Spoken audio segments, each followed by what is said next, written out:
Just don't judge us for anything unhinged that you hear.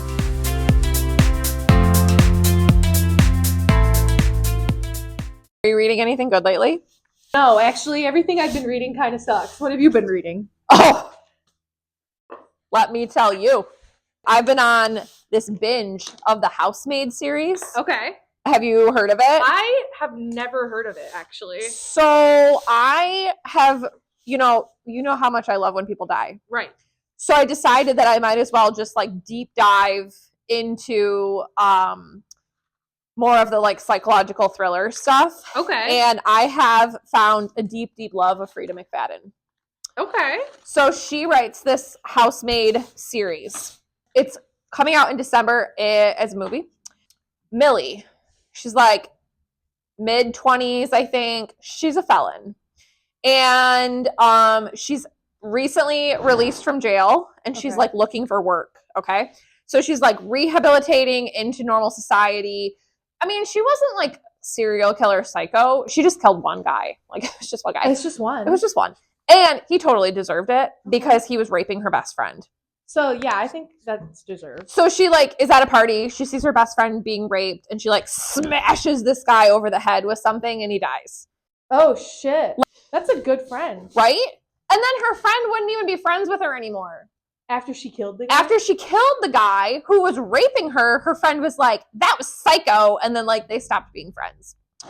Anyway, Millie goes to jail for 10 years. 10 years. Even though it was like technically self-defense?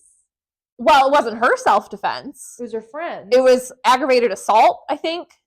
That's nuts. Right? Oh my God. I'd be so mad. Yeah. Anyway, she gets released from jail and she's looking for a job. She gets hired to be a housemaid at this like really rich, snooty lady's house. It's a live-in position, which is great because she's living out of her car. So she's excited. She's like, I finally get a bed and like a roof over my head. This is going to be great. Except that like almost immediately she realizes the wife is fucking crazy. Oh no. Crazy. Like psycho? Like psycho. Millie will like clean the entire kitchen and have it spotless and go to bed. And the wife will get up at like 2:00 in the morning and pull everything out of the fridge and like fucking trash the place. She'll like send her on errands and be like, I need you to pick my kid up from school, and be like adamant. Like, you need to get there in 15 minutes. Go pick my kid up from school. And Millie like doesn't even know where the school is. She finally is like busting her ass to get there. And the kid is like, I have dance today. I'm going with Sarah's mom. Sarah's mom calls the other mom and she's like, Millie, why would you do that? Oh no. You know she has dance on Tuesdays. It's like shit like that. Yeah. Setting her up to fail. Yeah. So Millie's getting super frustrated, but she's like, you know what? I have a roof over my head. I have 3 meals a day. Like, they pay me really, really good. Whatever, I'm going to deal with it. Yeah. She's kind of like stuck in this position almost because it's so good. Right. It fulfills all her needs. Exactly. And you feel bad for her because you know, like, she's not going to be able to get a job anywhere else. She's a felon. So anyway, she sucks it up and she's dealing with it. Then she meets the husband. He is like totally normal. And he's like so apologetic that his wife is being crazy. And he's like, I don't even know what's wrong with her. Like, I don't know what's gotten into her. Then she finds out there's like a history of mental illness. Like, she was hospitalized because she tried to drown her baby after it was born. So there's like some deep rooted shit. There's some lore. She like finds a bunch of medication in the cabinet and she's like, whoa, who am I working for? This lady's crazy. You know, there's like one night when she can't sleep. She goes downstairs to get a glass of water. Hot husband is sitting down there in like a t-shirt and boxers, like watching TV. And he's like, do you want to watch Family Feud with me?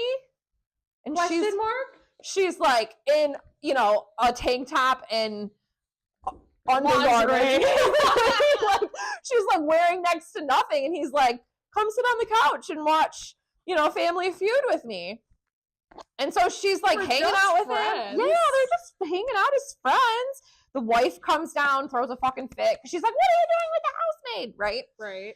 Anyways. Obviously. You can see where this is going. I'm going to flash forward several chapters. Basically, Andrew, I think the husband's name is Andrew, and Millie start a little bit of a thing. Even though the wife's crazy, she feels bad for him because she's like, oh my God, why is he putting up this relationship? Yeah, why is he putting up with this crazy bitch, right? Like, that's what we always assume. Oh, Why is the guy putting up with this crazy bitch? Oh no. Oh no. Dun, dun, dun! Oh no, it's him. Is it him that's the problem? I'm flashing forward several chapters. Oh man. Okay, I'm skipping some really important parts. Let's just say they go on a little weekend getaway. They go see the orchestra. They have a very nice meal, and then they shaboink in the hotel room. She comes home, and she's all like, am I the new wife? Oh no. I'm getting rid of this crazy bitch and her crazy daughter. Oh, also we find out the daughter isn't even his. So he immediately is like, I'm getting rid of this crazy bitch and I'm moving the housemaid in. She's going to be new wifey. And Millie's all like, I've never had it this good. Yeah. And so the wife, of course, loses her shit and he kicks her out and she's like, everything's good in the neighborhood, right? Millie's like, finally, like I have a good relationship. I have a good house. Like everything's being paid for. Everything's being taken care of. She moves her stuff from the tiny little attic room down to the master bedroom. And she's like living large. Yeah. She hit the lottery. And then part 2 comes along. And part 2 is from the wife's perspective. It sounds kind of sick. Like, I'm not going to lie. This sounds really cool. I don't want to spoiler alert this. But, spoiler alert, the wife is not the crazy one. Yeah. Reading this book made me not want to date ever again. Mm-hmm.